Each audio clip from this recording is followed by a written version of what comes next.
Hi, my name is Mattie Diaz of the Paramount Veterans Network, and I am excited to welcome you all to another engaging virtual coffee with vets. The series engages our guests in conversations that cover our four pillars, which are resilience, appreciation, action, and impact. And today you are in for a real treat as we welcome a few trekkers from the new CBS reality show, The Summit, and our guest moderator, who's a fan favorite from the hit show Paramount Plus's SEAL team. I can't wait to hear from today's guests about this show.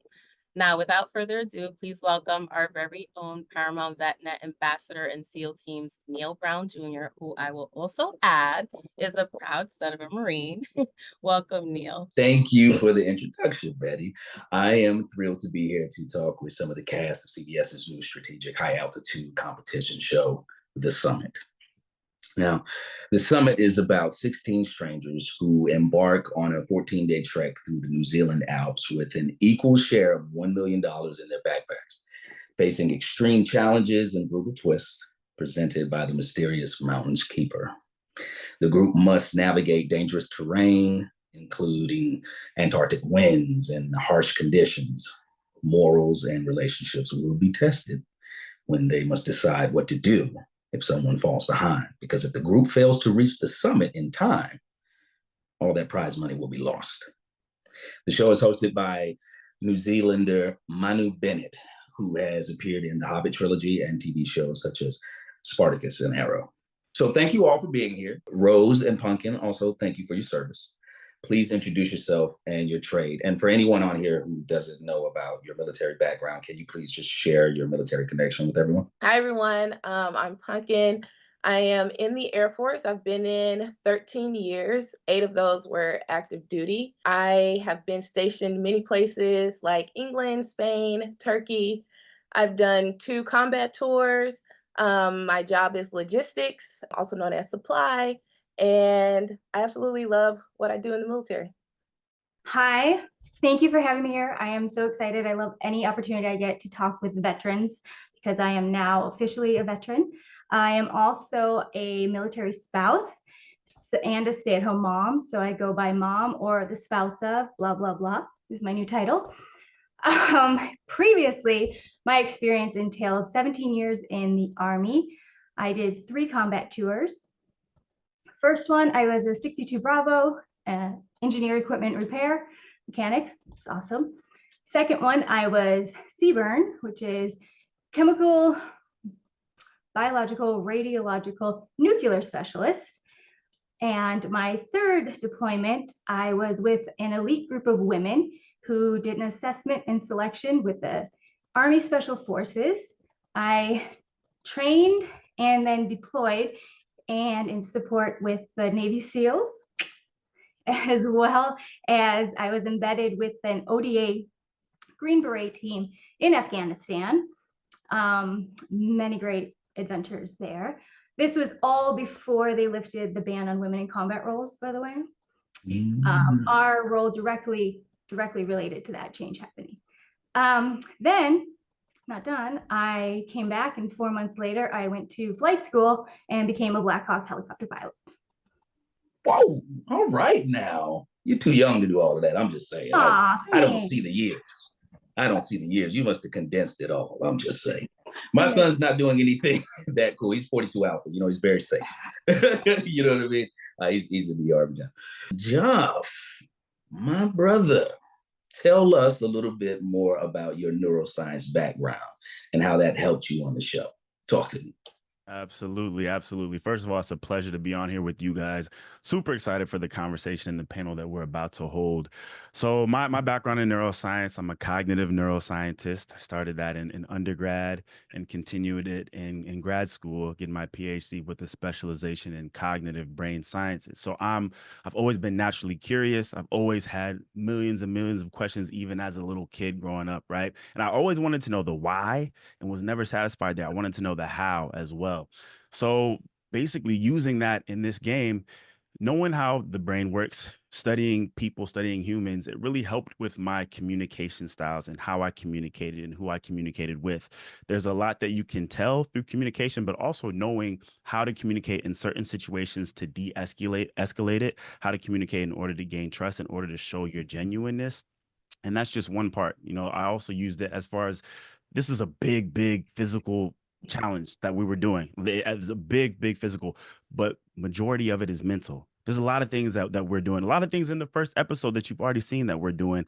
And it's a physical challenge, but majority of it is mental, because your body's not going to move until your mind negotiates with your body and says, no, we have to do this and we have to do it now. Right. So not only helping myself to overcome whatever obstacle is thrown in my way, but also with my cast members, helping them whenever there's a certain fear that they have and they're trying to, just talk to themselves and get themselves to do it. Being there and being able to aid them and add value in that way was also a way that neuroscience helped me with this game. So you a bad man is what you're saying. I try. I do all right. Okay, all right. My time on the show SEAL Team taught me a lot about the mental. No, actually, SEALs, like when they go into selection, when they're going to try out for the SEALs, when they go into BUDS, the most athletic, the most like awesome guy, the best football player, the best basketball player, many of them just don't make it past beyond the guy who has mental fortitude. That is just it. It's that guy who's just like, I'm not gonna quit. And he gets past all of them. So I feel you on that. And I'm actually, I respect what you're doing, man. I think it's pretty awesome. And you're doing a lot of schooling. You got a lot of bills, brother. Shout out to your bills. Rose and Punkin, how did your military experience prepare you for this journey? And I don't know if you're going to try to throw in any spoilers, but no spoilers. Remember that. As you explain how your military experience prepared you for this journey. Can we start with Rose? Yeah, absolutely. So throughout my career, I had the opportunity to do many training events in the military. One of them that I absolutely loved was SEER, Survival, Escape, Resistance, and Evasion. Like survival, evasion, resistance, escape is the order you're supposed to do it in. And, just like piggybacking off what Geoff said, I have already been through so many situations that tested my mental fortitude. And also got advanced training on how to use that in combat situations. And so I felt like I had the mental, the physical, my social skills. I needed some help, but that's a reality. And I know that about myself. So I'm okay. You know what that's called? Growth. Yes.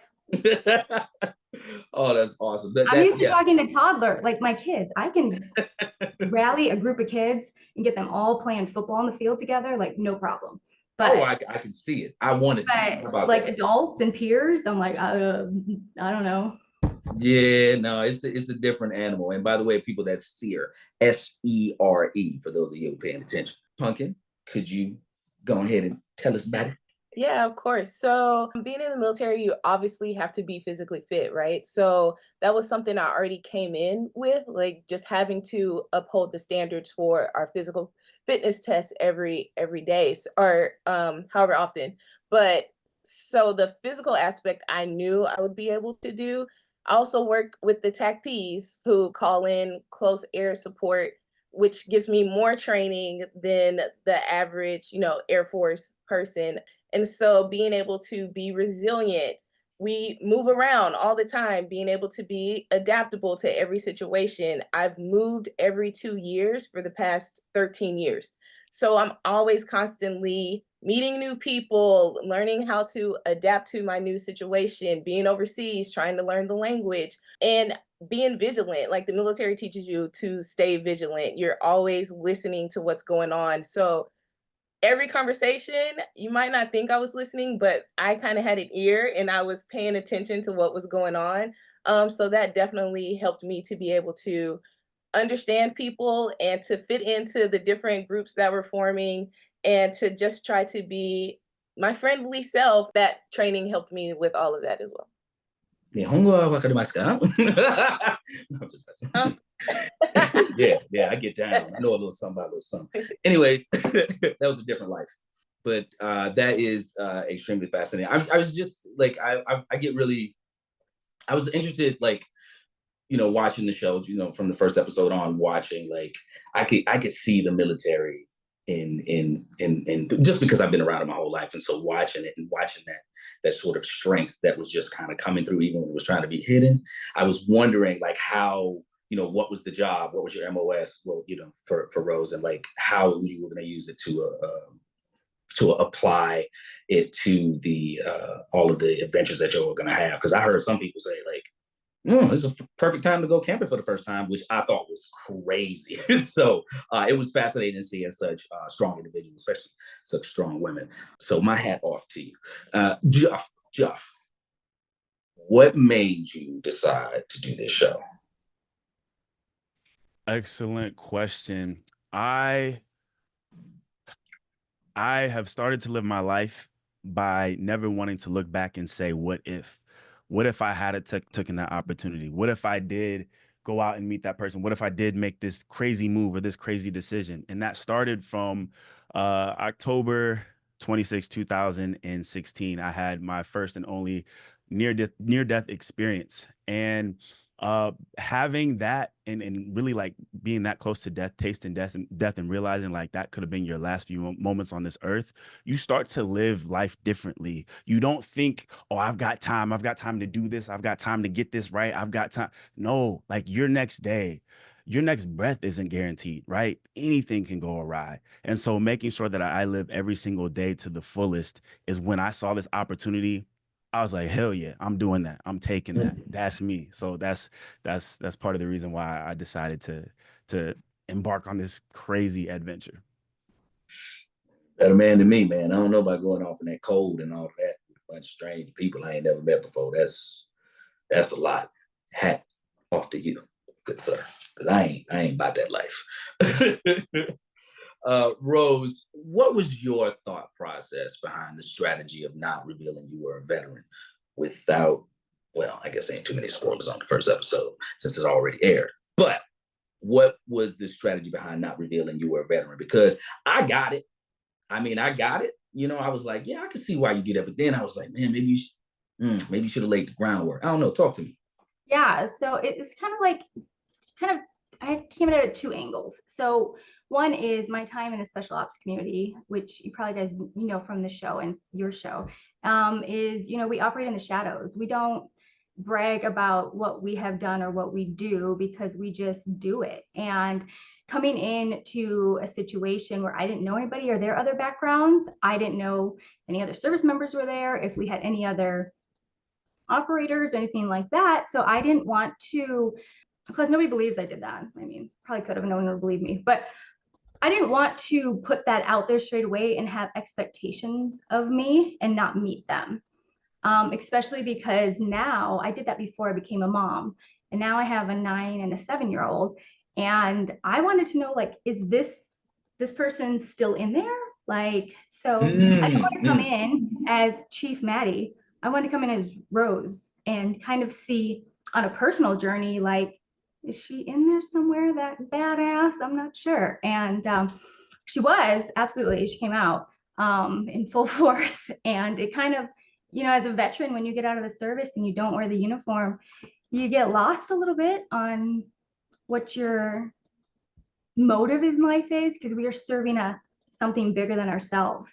And so this was my first time since having kids getting back into an adventure. And it's kind of, it was an emotional choice to do that, and strategic choice. I thought, well, when I get further in it, if I need to use that to prove a point, then I can bring that out later with people I would trust. But since we've already seen episode 1, we all know how that worked out. I think you did a great job popping in. You know what I'm saying? You had nothing to prove to yourself. If you did, you proved it. You've already done plenty, as I've heard. And heck, even, having those 2 kids, they're not easy. Kids ain't easy. 1 kid, oh my God. 2? No. Yeah. Flying a helicopter is way easier than being a stay-at-home mom. Let me tell you. Like, I bet it is. No joke. I bet it is.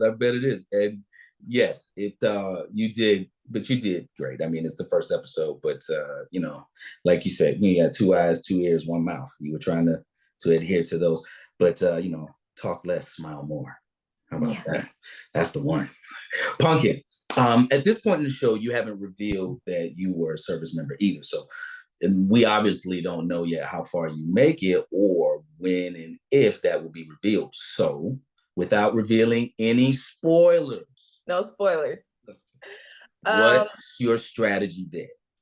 Yeah, so my strategy was almost like Rose's. It was very strategic choice not to tell anyone, because I feel like when people hear military, they already have preconceptions of what it is that you can do or what they think you can do. And I didn't want to appear as a physical threat at that point. Like, I kind of wanted to just fall into the middle, and I wanted people to know me as me and not Punkin who's in the military. Like, sometimes people see people in the military and they make that their whole being, right? Like, this person's in the military, they can do this, this, this, this, and this.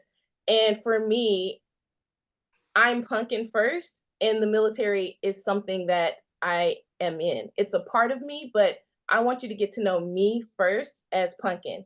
And so that's why at this point, I decided not to share my military experience. I just wanted to go in, have people get to know me as me. And then if I decided to share that I was in the military with people that I trusted, then I would do that.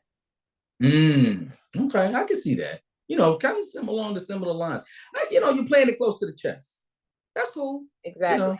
You know, you give too much information and then you become, do you become an asset or a liability? I feel you. This is very smart. This is chess. Yo, playing chess. I love it. So, Geoff, without revealing any spoilers, there seemed to be a common theme of people feeling threatened by the most athletic. So, I mean, you would think that this would like help people along the journey. Why do you think that is? That some folks were threatened? Absolutely. Coming into this. No spoilers. Coming into this, though, I knew there's no way I can hide, you know, my stature, my height, or my size. Speaking of that, actually, I need to get your workout routine because I'm trying to get like you. But yeah, I'm trying to get on that level. But we'll talk. So I knew I couldn't hide that, right? Of course. And I tried to make sure that I supplemented that with showing how much value I can add. Again, not just with the mental stuff, but like you said, helping people, being a strong asset to the entire team. However, one of the most difficult things in the world to do is change someone's snap judgment of you, right? You're gonna drive yourself crazy trying to do that. You could do anything and everything, but if they want to stick to that, that's exactly what they're gonna stick to. And it comes from a fear mindset. And a lot of us live in the fear mindset. It's what was different from this person than me, and what's the most negative thing that can happen? How does that hurt me? How is that a detriment to me? Instead of saying, you know, what are the differences in this person? Okay, cool. Where are their strengths? Where are my weaknesses? How do we complement, right? And so even in the first episode, you know, first day, getting a sense of that. Absolutely, already, you know? And so it's very difficult to get people out of that mindset. And the bad part is once you're in a fear mindset, it easily takes you into a survival mindset. A survival mindset is when you're not thinking clearly. It's all emotional processing. It's fear processing. You're not thinking with your frontal lobe. You're not using your executive function to make the correct decisions. And so it's a downward spiral, you know? So there was definitely a lot of that going on. And again, people do that in their everyday lives. They do that, and it's reflected in their work. It's reflected in their personal lives, in their home lives, in their social lives. But now we're able to see it reflected on national television. Yes, the snap judgment is something else. That's why I myself personally, especially doing a show like this around doing SEAL team and around special operators who look like special operators, or what I would think that one looks like. And then somebody who just keeps disappearing in the crowd, and he's the deadliest one. He runs the show. It's got to be, you know what I mean? Absolutely. So I really don't judge a book by its cover. Although Punkin, when you saw that map get handed to old boy, that episode, I saw your face. I saw the face. I was like, girl, don't do that. Why you do him like that? He didn't see it, but I synced it. I mean, I've been told my whole life I cannot hide my facial expressions, whatever I'm thinking comes out on my face. And this is something I knew about myself going in. I've gotten in trouble for it many times throughout my life. But to see it actually play out, to see myself making the Fix your face. Right, exactly. What's hilarious. But in my mind, I'm like, just because he said we got a map, that means he's our leader. Like, we're not going to take a minute to discuss this and go over it as a team. Like, all of that was running through my mind. And I was just like, everybody else was so excited. And I was just very confused. Well, Manu, he's your team leader now. He's going to take care of you. And you were like, what? What? Right. I was like, why didn't put the camera right on girl? Why they do that?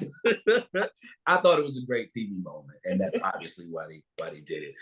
Rose and Punkin, in the summit, you are part of a team of people. This is natural for service members, veterans to be part of a team. Did this help with your experience on the show?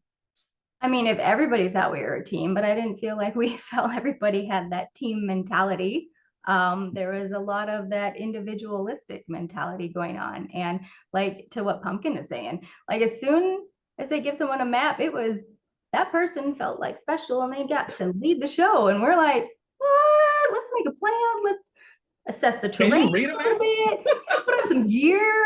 Why? Let's just go get a helicopter and get up there. Why are we doing this? So I think when we are trained to work with other people who have that similar team training, like on a sports team or that, then it works. But being in a mix with team and individualistics and stuff, I'm not sure it was an advantage for us. Punkin? Punkin? So I think being in the military and especially the higher you go up in the ranks, like when you first start off, obviously you're working as a team, you're an airman, like you're doing what you're told. You're not really making too many decisions on your own. I've been in quite a while, so I'm in more of a leadership role now. So I know how to lead a team effectively, but I also can fall back into the cut and be led. So I think that aspect worked for me. I think Rose had a harder time hiding her military experience. I think she was just like, no, like this is what's going to happen. We need to. She was very, very vocal. And so for me, I was nice hand. Right. And so for me, I was just more able to kind of stay back in the cut. Like, hey, if they want to give him the map, then that's fine. And I do remember him asking, like, who can read a map? And I was like, I'm not reading that map because y'all not about to put it on me that we went the wrong way. So it helped. And, for just being able to assess the situation. When do I need to step up? When do I need to fall back? When do I need to be in the middle? When do I need to be loud? And when do I need to be quiet? Yeah, that was a great assessment. I see what you did there. And yes, Rose, you can't help it. You're operating as a team. You kind of need to get it going, and within a team people need to play their position, but it's a competition, so you're playing against each other. So the one thing about a team, there has to be this cohesiveness that where you rely on each other, but they're also at the same time trying to win and trying to be the last man standing. So it's kind of crazy. I want to know, Rose, at one point you state the mountain will show people's true colors. Can you elaborate on this a little bit more?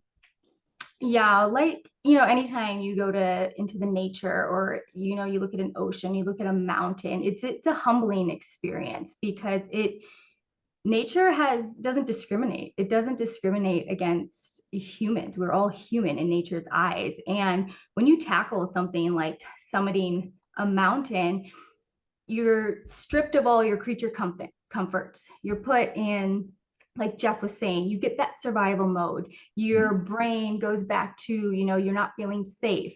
And when you put people in those situations, you kind of get their true character and what they value as their pillars of values kind of come out. And maybe I think our values change and grow as we do. And so I think different people's where they're at in their life journey is really going to come out either positive or negative, most of the time negative.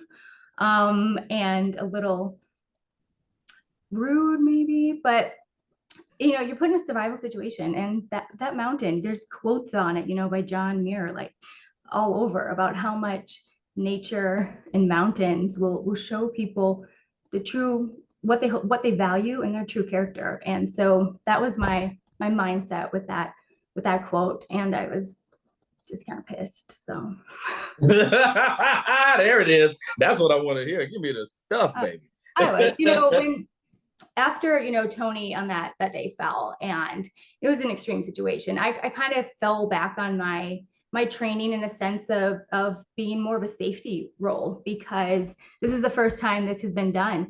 I've planned operations and missions like this and looked at all angles, and me not being read in to what is that kind of stuff put me more on a little more alert for the real safeties of what can happen on a mountain. And helicopters cannot come in when weather comes in. Helicopters can't, if they're not MVG trained, can't come in at night. If someone falls, breaks an ankle, and we have to exfil them, those were the things going through my mind. And that's why after the Tony fall, my attitude really changed, because I was like, no amount of money is worth a human life. I'm going to be here to help the next one who needs a little help.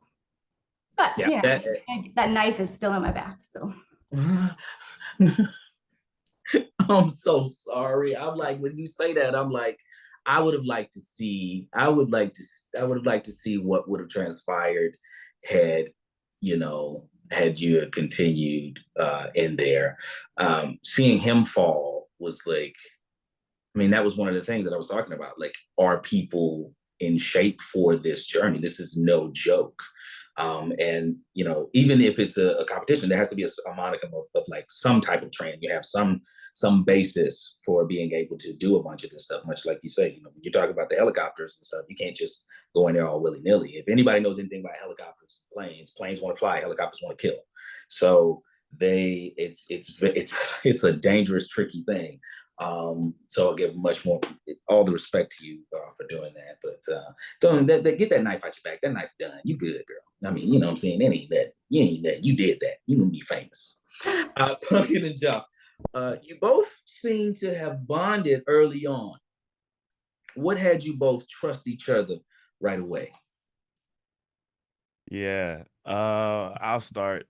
For sure, I could see and feel the sincerity, the genuineness when Punkin would speak with me one-on-one, right? There's something that you can tell when you just look in somebody's eye and they're not fidgeting, right? They don't squint or like look around when they're talking. Like, you are, like, you can kind of like see into their soul a little bit. And I could tell that she was genuine. I could tell that the person that she is outside is the person that she is inside. Just like she said earlier tonight, she's Punkin first, right? And so that goes a long way with me. That goes a long way with me. And so I knew with her, I could, let my guard down. I could trust her. I could bring her in. And that's exactly what happened early on. Yeah, I agree. The same thing that Geoff said. And one of the things too that really stuck out with me, after Tony fell, Geoff grabbed all of our hands and was like, let's pray, let's say a prayer. And for me, that was everything. Like, I'm a person that believes in God. Geoff was a person that believed in God. So we had a lot of those conversations. He has a little brother. I have two little sisters, and we talked about wanting to be positive role models for them, and that they look up to us, and making sure that we are being the person that they can look up to, and we can guide them in the right direction. So all of that was just super, super important to me. We just really vibed from the very, very beginning, and I could tell the genuineness in him. And so it was just something that didn't need to be said, but we felt. And so we went with that. A man of science and faith. Sky Daddy is always watching, baby. Sky Daddy is always watching. You hear what I'm saying? They go hand in hand, just so you know. My opinion. Rose and Punkin, what advice do you have as veterans? What advice do you have for veterans who may want to get involved in reality TV? Rose, we can start with you. My advice is, go for it. like Geoff says, life is too short to look back and say I didn't try. I'd rather try and fail at something than not try at all. And I think for the veteran community, there's so many similarities between the entertainment industry and the military industry from the behind the scenes perspective. And I have noticed that so much. And I think, this is your key audience here, working the Paramount Vets group just kind of says it all. You still get to be a part of that group. Being whether you want to be in front of the camera or behind the camera. I mean, I think getting into it and narrating your own script, this unscripted stuff is kind of fun, but be careful what you wish for. So, know your pillars and your values before you want to jump on that, because reality TV will show you true colors. Yes, TV itself. Punkin.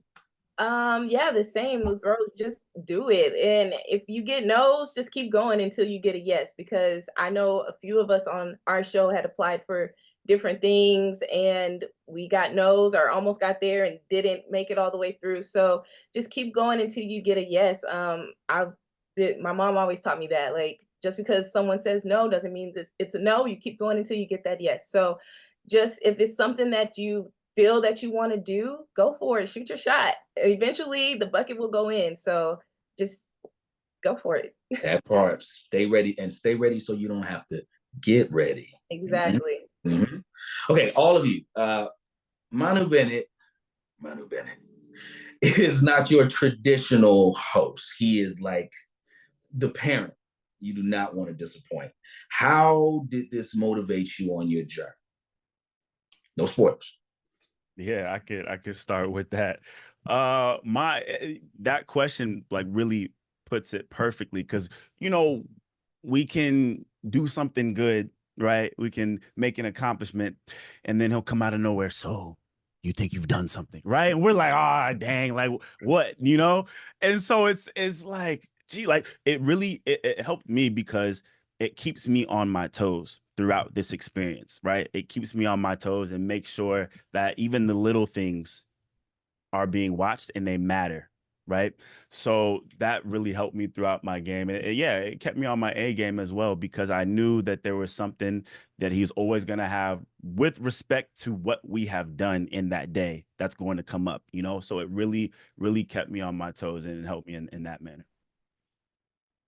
Yeah, I'll say in the very beginning, like the first episode, you can see like when we didn't make it to the checkpoint and we see Manu, we're like, yay, Manu. And he's like, no, you didn't make it to the checkpoint. We're like, oh, okay. Right.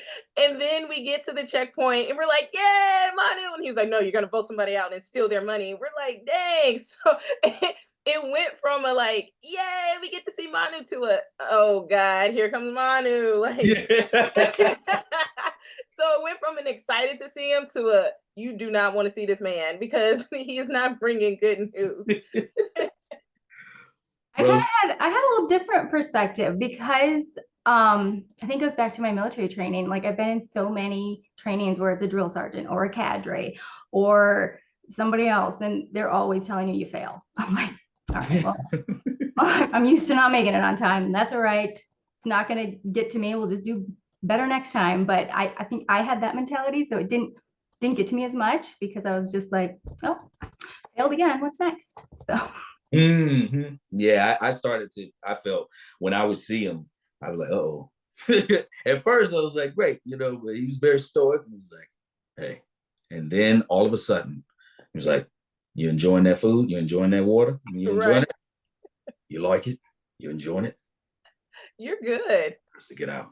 Yeah. We're done. I'm like, man, why are you doing these people like this? So with no spoilers, once again, I have to keep saying that, because we get excited. I'm fans of you guys. What is the greatest takeaway from being on this show? And would you do it again? Let's go back in reverse. Let's start with Rose. Rose, what's the greatest takeaway from being on the show? And would you do it again with no spoilers? No spoilers. Absolutely, I'd do it again. I love adventure. When when they first said you could climb this mountain, I'm like, yes, but nobody else had that face. I was like, okay, we're not feeling this. Okay. I was excited to camp under the stars, and I was like, I was fine in a bivy tent. This is me. I love it. I feel one when I'm out doing that stuff. So absolutely, any adventure I'd do again.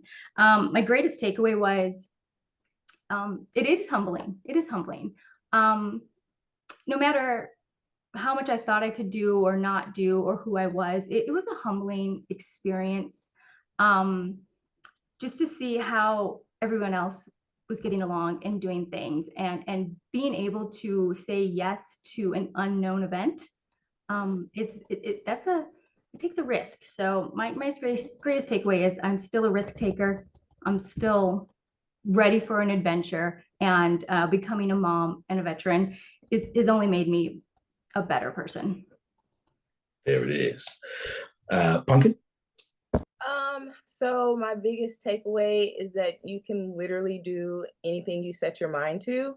Whatever that task is. Ours was climbing a mountain. It could be from the biggest task to the smallest task. You set your mind to it, you can accomplish whatever it is that you decide that you want to do. And would I do it again? Absolutely. Yeah. Like I would absolutely do it again. I love that. Geoff, what's up? Absolutely. Piggybacking off of that, mine is definitely reevaluating your self-belief system, right? So this experience really hit home and really exaggerated that point, right? There's so much that we miss out on, that we don't do, or that like this thing is way too big. This is too dangerous. This is too much. I've never done it. I don't think I could, right? There's so much that we can do, but our self-belief system will limit us from coming close to our potential, right? So that self-belief system is something that we really need to reevaluate and make sure that we nourish. All day long, we spend feeding our limiting beliefs, right? And the crazy part is that's comfortable. That's a comfort zone that we know, that we've been in for our whole lives, right? So it's something that we can predict, right? But once you start to step into that unknown, right, and you start to feed more of that, oh, I actually can do this. I actually, like, let me actually just try. If I fail, that's one more way that I know I shouldn't do it. So I'm going in the right direction. You know what I'm saying? So the belief system truly drives us to getting to our potential, right? And not having that, not evaluating it, not nourishing that, we're never going to reach the reason why we were put on this earth in the first place. Mm-hmm, mm-hmm. And you would definitely do it again. 100%, 110%. 110%. Look, man, how do you eat an elephant? One bite at a time, baby. You know what I'm saying? Come on. To all of you, other than the summit, what other reality TV shows would you like to be a part of? Go ahead, Parky. I want to do the challenge, the Amazing Race, Dancing with the Stars would be great. But also I want to get into some scripted TV. So what's up, Neil? I'm trying to get into scripted TV too, girl. What's up? You know what I'm saying? Let's go. Let's write it together. Let's make a job happen. I don't know. Rose, how about you? I do. I could definitely try out some ballroom shoes, go from combat shoes to ballroom shoes. Yes. That would be awesome. But like with Punkin, any opportunity that comes my way, let's take a look at it, because I love adventure and something new. So I'm willing for any unscripted, scripted. Let's do it behind the scenes, in front of the scenes. Let's do it all. Let's do it all. All of that. Yes, you can do it. You can do it all, baby. That's it. It's just out there for you to grab it. And the process is greater than the outcome. Geoff, what's up? Yeah, definitely. Number one is the challenge. I would absolutely love the challenge. I mean, you could probably already tell, but I love things that push you to your edge, push you to your limit, whether it's physically or mentally. And in that one, you know what I'm saying? I don't have to put on a certain face. I don't have to dim myself down to make others feel comfortable. No, like you about to get all of me, right? And then Amazing Race, because I love to travel. I love the world. There's so much that you learn from immersing yourself in different countries and different cultures. And I feel like beyond even the show itself, it would just be a very enriching experience. So those would be my top two for sure. Yeah, see, that's right. Life is about infinite discovery. When death comes for me, let it find me conquering a new mountain, not dying on an old one. Right? Oh, I like that. Well, I know a little something about a little something. With no spoilers. No spoilers. But why should people tune in to the show? Sound off. I'll go first, since we all know I come to an end on the first episode, so I can't even give any spoilers. But tune in, because I am sure I may have said some things that people may talk about later. So let's see if anyone's dwelling on anything I may have said or done in the future episodes. Boom. Next, Geoff, what's up? No spoilers. Why should people tune into the show? People should definitely tune into this show because it is, in my opinion, my humble opinion, unlike any other reality show in North America right now, right? It brings together so many elements. It brings together so much surprise. There's no telling when or what the shift will be, right? And you know how it's like, misery is fun when it's not happening to you, but you get to watch other people like go through it. And it's like, you know what I'm saying? How are you gonna get out? Right? It's fun to watch that when it's not. So you get to watch that from the comfort of your home and get that entertainment. That's high level entertainment, right? So I definitely, I know that this is a show that people will enjoy, have enjoyed already, and will continue to enjoy. Yeah. Punkin, what's up? Sound off. I agree with Geoff. Like, it is just not a show like anything you've seen before. It brings in so many different elements. You got Survivor, you got Amazing Race, we're climbing a mountain, and everything is happening. Like, we didn't know what we signed up for. So all of our reactions when he said you're climbing this mountain, those were real. We had no idea that we were signing up to climb a mountain. So the game is constantly changing, and it's changing on the spot. So when the changes happen, we are finding out these changes as it's happening, and we're having to adjust. So it is just a show like you've never seen before, and it's so amazing. It brings in the thrill, the adventure, the surprise, the backstabbing, the front stabbing. It's just so many different elements that bring it in and make it such an amazing show to watch. I'm so excited for the episode tonight. I can't wait. Okay. So I don't even know. You don't even know what you're doing right now. You just gave me a perfect segue into the first audience question from Jacqueline. All right. So get this. How did you prepare for this journey if you didn't know you were climbing a mountain? For me, I just did what I normally do. I just worked out. I work out every day, so I just kept working out.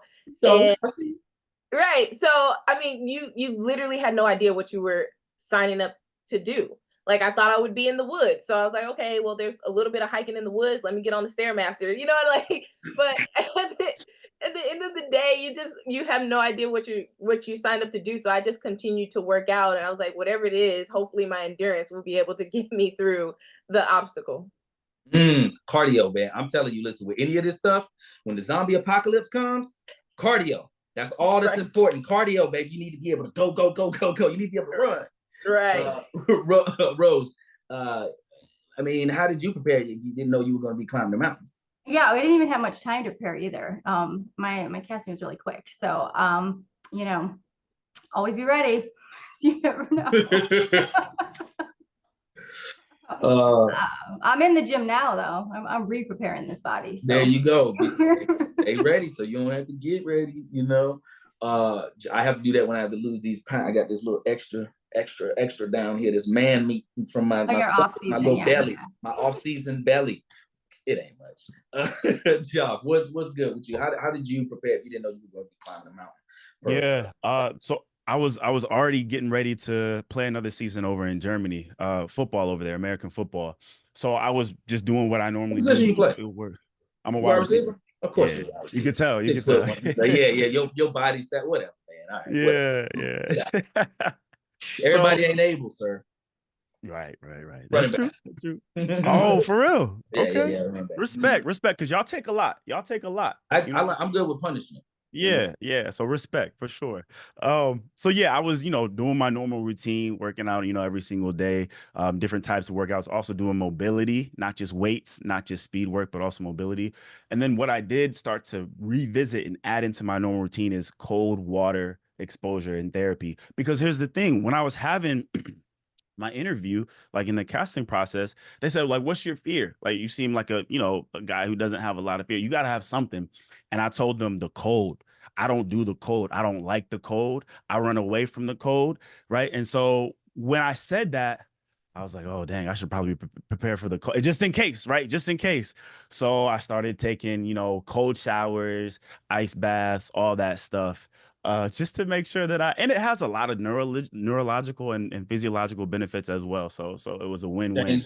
Change my stress response. I started cold. I hate the cold. There you go. I hate the cold, son. There you and go. now, you know, I can get in 37-degree water, you know, and get in the cold. Like it's nothing. Yeah, yeah. You sit in there, you're like, I mean, my wife think I'm crazy. It seems like, but it helps with recovery, mental fortitude, everything. It's how I start the day. You know what I mean?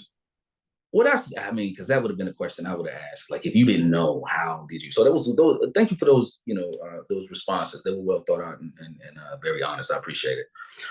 We have an anonymous question. How did your friends and family react when they found out you were going to be on the show? What's up?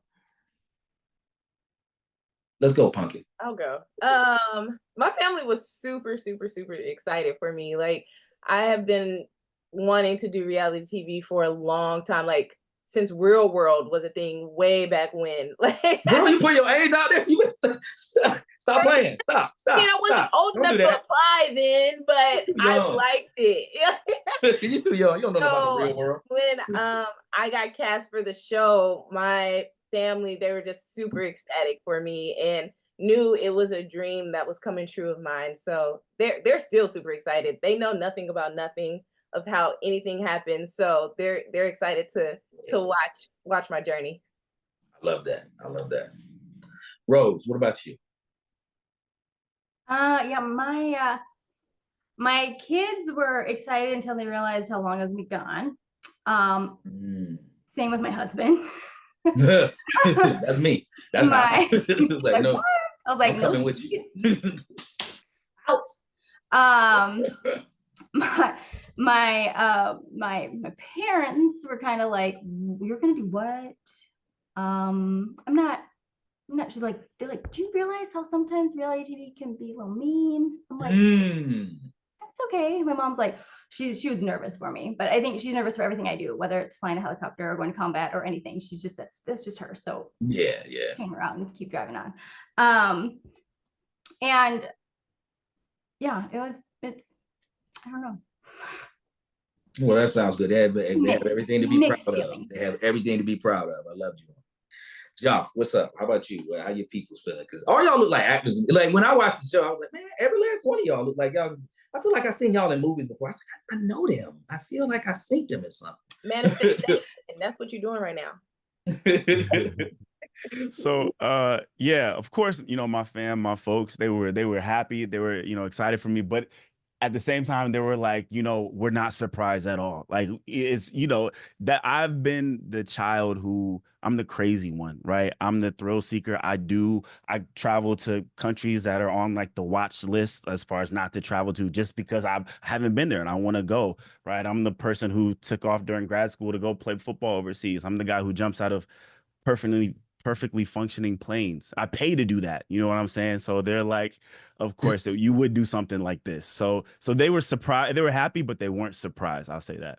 That's live right there. Jumping out the plane. My wife won't let me do that one. That's the only thing, like on SEAL team, that I wasn't, you know, I could do the helicopters and all that, but she won't let me jump out the thing. They wouldn't let me jump out the thing. And then I'm scuba certified, but they wouldn't let me do that either. And honestly, I don't want to be underwater that long filming something. You know what I mean? We have a third question from Lyndon. How long did it take you to adjust to being on camera and really focusing on the challenges you were facing? Let's start with Rose. Why don't you give me that, Rose? Tell me.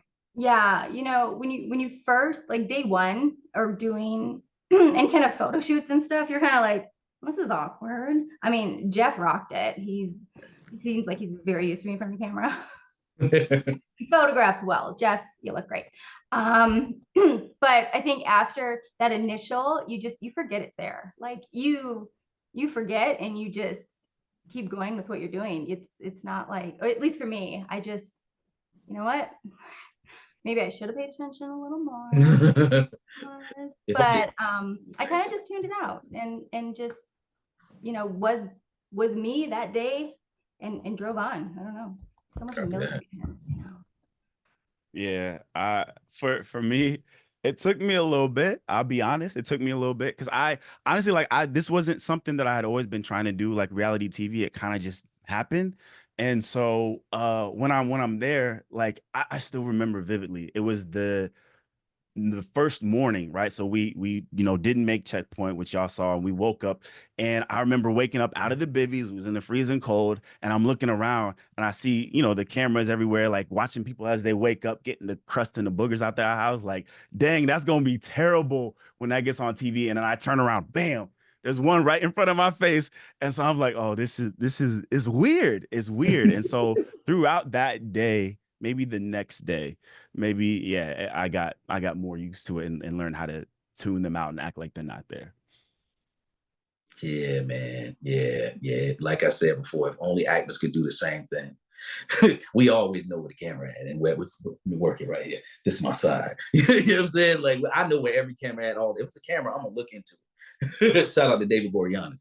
Punkin, talk to me. Like, it was definitely an adjustment. Like Geoff said, like you're going to sleep with cameras watching you. Like in our tent, there were cameras while we slept. And I was like, okay, they're gonna watch us sleep. We're mic'd up 24/7. They are hearing there's no secret conversations. Like I would think I'm having a private, secret conversation, and out of nowhere, here comes a camera, and you're like, dang. What you were saying? Say that again. Say it again. It's crazy, but you get used to it and you just forget that they're there, and you're obviously filming a TV show, so you know that they're gonna be there for every little thing.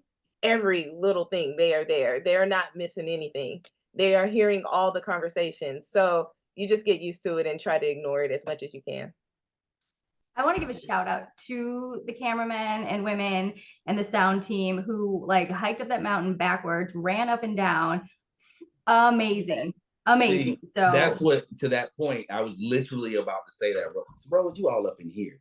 The thing of it is when you guys are doing all this stuff and we're, people are watching you struggle, what they're forgetting is that there's a cameraman that is like throwing caution to the wind. Like cameramen are psychos. Like they will do anything to get the shot. Yes. Shout out to Jimmy Murrow, our cameraman. They just do all of the things. We're gonna wrap it up here soon, but I just one question just for all of you, very quickly, with no spoilers. Something personally I want to know, because I found it quite fascinating, and I saw all of you handle it with such strength and vigor and have compassion really for the other people that were doing it. The challenges that you all got to do, no matter what they were, how long you were on the show or not. I know you were roped up or whatever, for the challenges. Like, is it scary? Is it really scary? Were you really scared during these challenges? 1,000%. Yes, like it is super. I'm afraid of heights, and it's extremely high up. Like the first challenge, super, super, super high.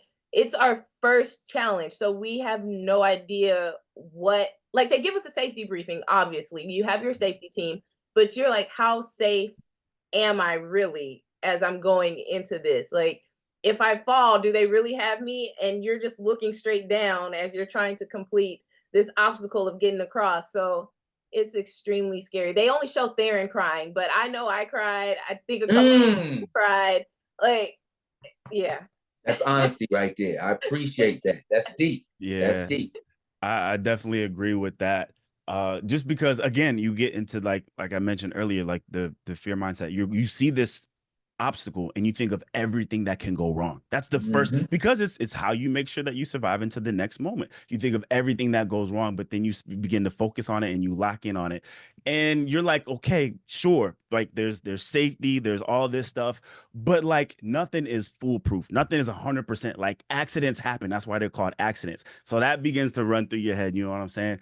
And yeah, just some of the things that you guys saw that when we were traversing across the bridge, and I don't know if the camera catches it as good as we saw it, but there's rushing water underneath us, and there's big, sharp, jagged rocks underneath us as well. And so that's all that's going through your mind. You know what I'm saying? You're not focusing on, okay, the end is right there. You're not focusing on, it's really not that far. No, you're focusing on everything that could possibly happen if one thing went wrong.